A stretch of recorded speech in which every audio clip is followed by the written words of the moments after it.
The stalemate on Capitol Hill continues this morning as lawmakers fail to pass a spending bill for the 8th time, as we've been discussing this hour. Alaska Republican Senator Lisa Murkowski says she understands why Democrats are hesitant. Listen.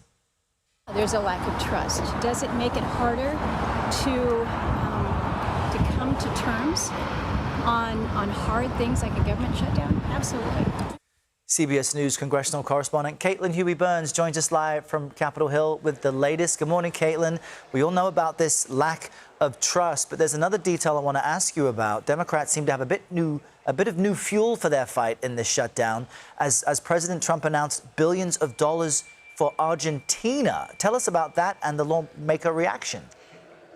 Yeah, Errol, this is a fascinating development. Yesterday, the president had the president of Argentina to the White House. They are very, very close allies, if you remember. And he talked about this idea of floating a $20 billion loan to Argentina if Javier Milei, the president, is reelected. And now, as you can imagine, that elicited a lot of criticism, especially from Democrats up here on Capitol Hill during the shutdown. Take a listen to Chuck Schumer. The overwhelming majority of Americans say we need help with our health care, and they're busy spending $20 billion because Trump seems to really like the leader of Argentina. Now, there are some Republicans who are asking some questions about this deal. Last month, Chuck Grassley, who is the senior senator from Iowa, a major distributor of soybeans, raised concerns about this potential bailout.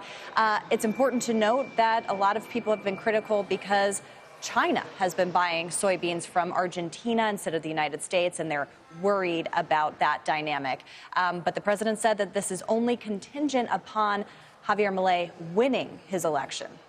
Interesting. And in the meantime, Caitlin, you got so many federal workers who will be missing a paycheck for the first time today, although some will be getting paid. Tell us about that.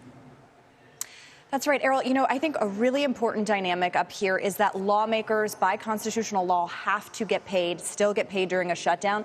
But the police officers who protect this very Capitol have missed their first full paychecks. And the union that represents them is urging lawmakers to just start talking and negotiate and get to a solution. We also know that military families are going to get their paychecks today. There was a threat that they may not get them. Those will go out today because the administration has found some Pentagon funds, rearranged some Pentagon funds to be able to pay the troops.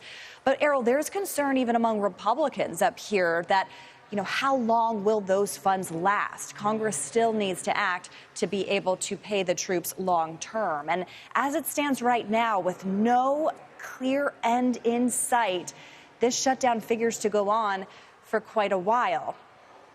Yeah, you know, some of our viewers live paycheck to paycheck, so just imagine missing a crucial paycheck and what you would have to do as a result. Caitlin, we appreciate the reminder. Yeah. Thank you for your reporting.